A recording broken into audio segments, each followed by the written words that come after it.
All right, let's talk about something that pretty much exploded overnight: online fitness. Seriously, 1 minute the gym was, well, the gym. The next, it packed its bags and moved right into our living rooms. We're going to break down exactly how and why that happened. So you've probably noticed this, right? Your social feed is just full of workouts, squat challenges, hit routines, you name it. It feels like this change happened out of nowhere. But the truth is, the seeds for this revolution were planted a long time ago, with a problem a lot of us were already dealing with. To really get what's going on, we've got to rewind a little and look at the why. What were the big forces that got us all ready for this massive shift to digital fitness?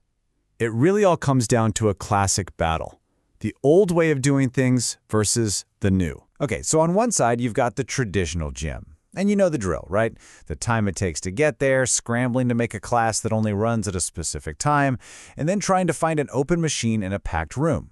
But on the other side, the online workout is just pure convenience. It's there whenever you want it, on demand, and you get to do it in your own space.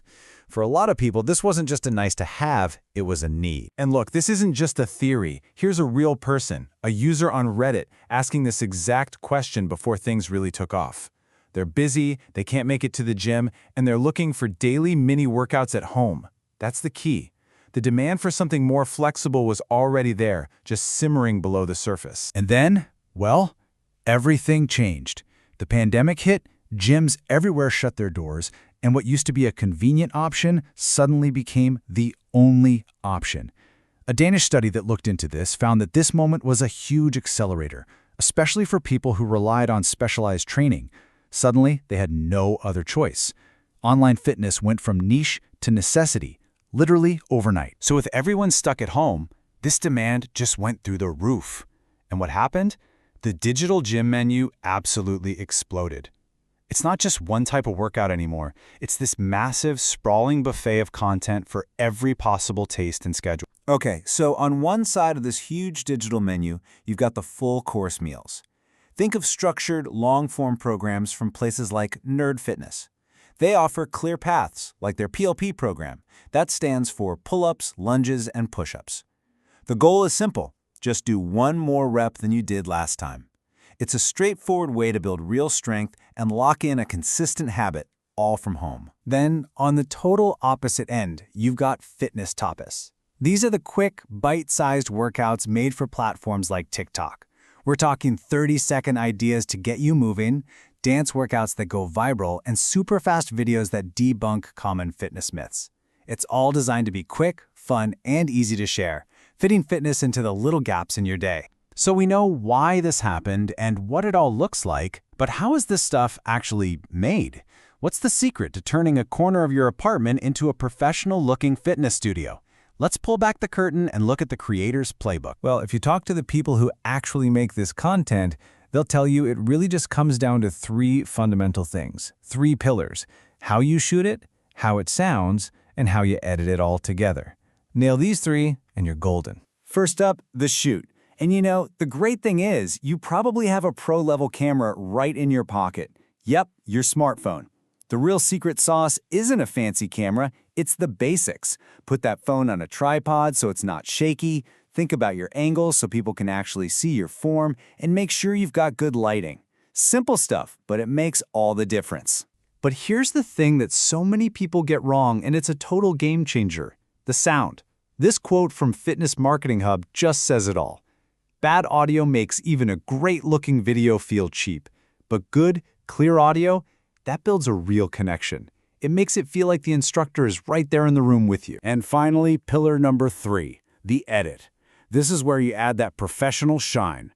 Popping timers on the screen so everyone knows how long to hold a plank, adding text to introduce the next exercise so no one gets lost, and mixing in some background music that motivates without being distracting. It's all about making the experience smooth and easy to follow. Okay, so we've covered the why, the what, and the how. But honestly, the biggest question is, so what?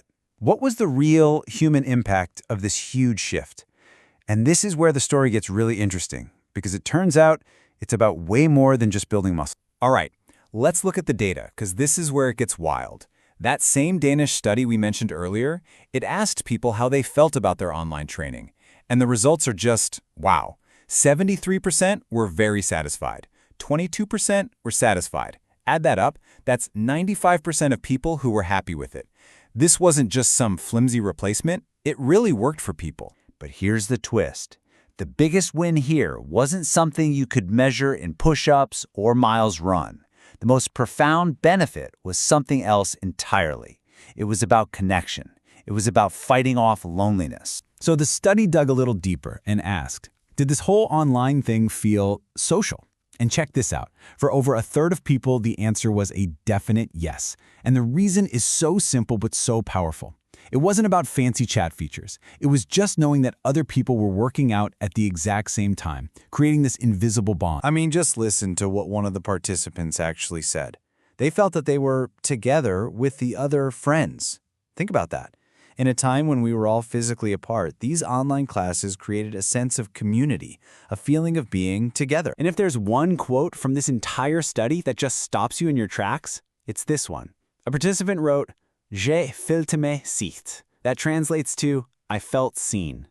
That's incredibly powerful. In the middle of all that chaos and isolation, a workout class on a screen made someone feel acknowledged, like they mattered. So when you hear things like that, it's really no surprise what happened next. The study asked people if they could see themselves doing online training in the future, even after things went back to normal.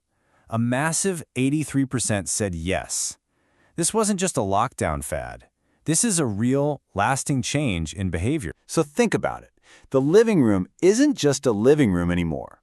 It's become a studio, a gym, and in a weird way, a community hub. Which leads to the big final question. Has the way we think about and do exercise been completely, fundamentally, and permanently redesigned?